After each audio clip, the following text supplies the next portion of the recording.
Good day and happiness life mga ka-live change. So for today's video, farewell episode 2, pabalik na ulit tayo sa Saudi Arabia para mag-work. Ayan, thank you so much Lord. God bless and happiness life. Bye-bye muna Lord. Yung pampers niya. Ayusin ko sa sasakyan. O yan. Bye-bye. O, hanap, kiss ko na kayo papabilis. O. Tara-tara doon sa sasakyan. Ayan.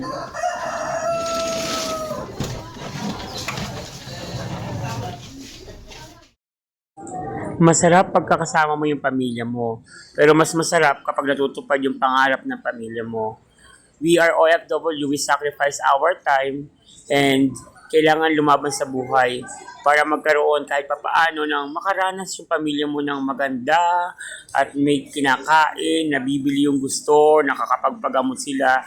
Kaya naman sa mga pamilya natin, we always love you. God bless. See you soon. Bye-bye, Nenita! Bye-bye, kay Tito! Bye-bye! Kiss mo na. Yan.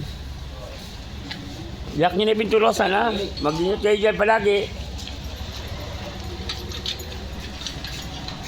Teka, yan.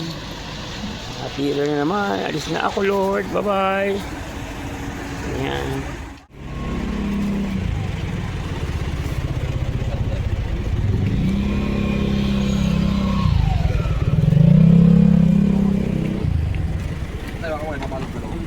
Hindi ka nagkakala ba sa loob?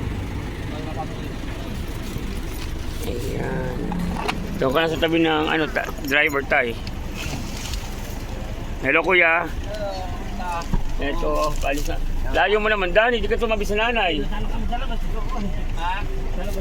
Hindi ka na ba, Dani? Dani, saunahan ka na lang. Dito, palit mo na lang ito doon, no? Tapos dito ka sa tabi ng nanay, oh. Layo mo naman. Oh, ayan. Oo, iwanan mo na lang. Hindi, sige lang. Baba mo lang dyan, oh. Hindi maulog. Hindi maipapubuka yung upuan. Hindi maipapubuka yung upuan na to. Nakaikot naman. Hindi mo yun, masakwan. Hindi, oh, yan. Sandali lang, ha. Tara ko na to, ha? Sige, tara ko. Papaw. Dito kape.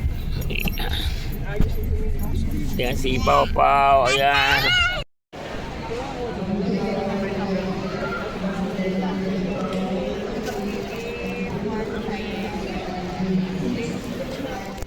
This is the hardest thing sa isang OFW, yung magpaalam sa kanyang pamilya. Dahil alam mo naman kung great bonding meron ka sa iyong family, mamimiss talaga sila.